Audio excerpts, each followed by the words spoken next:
Bridge Mohan योग केंद्र में आप सबका स्वागत है। और प्रातःकालीन योग क्लास में आज मैं आपको हलासन कैसे किया जाता है और हल की आकृति में शरीर को बनाने से क्या क्या हमें फ़ायदे होते हैं ये मैं दिखाऊंगा। तो सबसे पहले ज़मीन पर लेट जाना होता है पीठ के बल, और दोनों हथेलियों को कमर के पास रखते हैं और दोनों पैर आपका सीधा है आगे की ओर।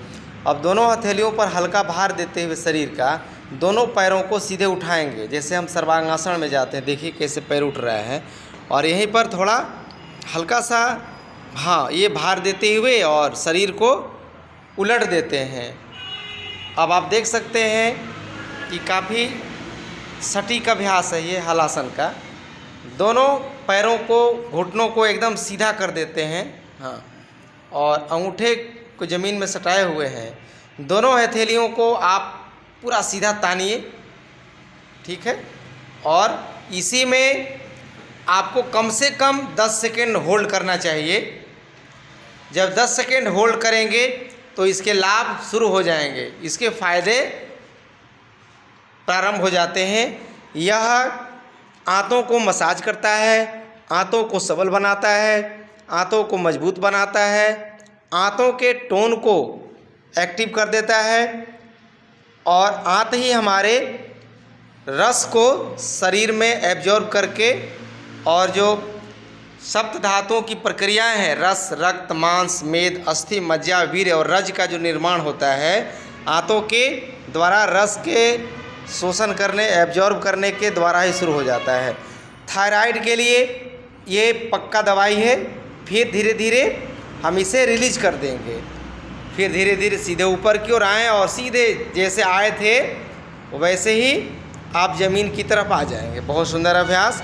थोड़ा सा रिलैक्स करते हैं और 4-5 सेकेंड रिलैक्स। हर एक आवृत्ति के बाद कम से कम 5 सेकेंड का रिलैक्सेशन ज़रूरी होता है।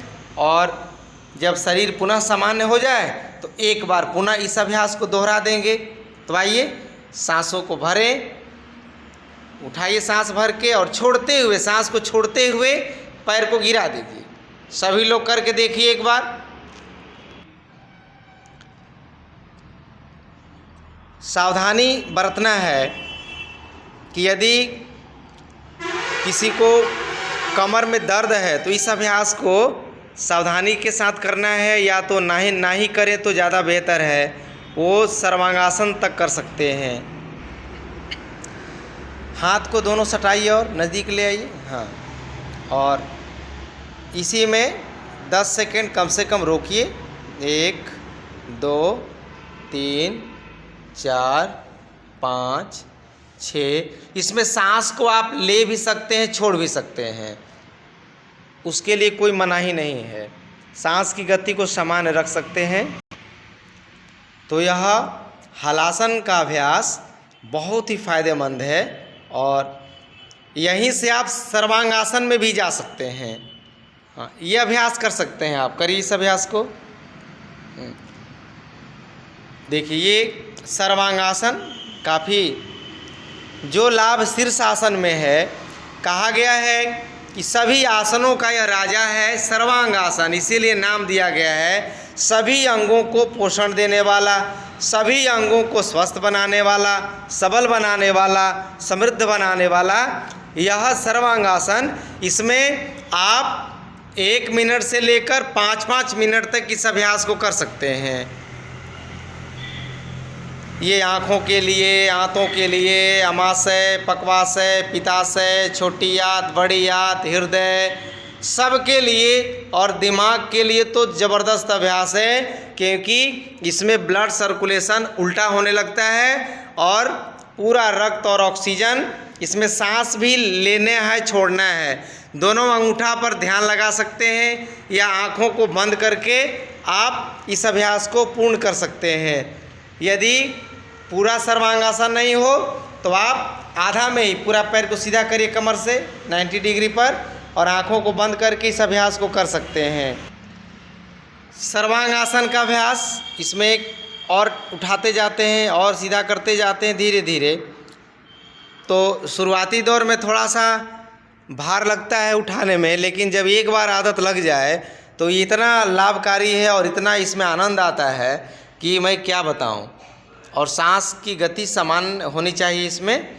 इसलिए अभी मैं आपको हलासन और सर्वांगासन दोनों अभ्यास एक साथ जुड़े हुए हैं, इसलिए मैंने आपको दोनों अभ्यासों को एक साथ दिखाने का प्रयास किया है।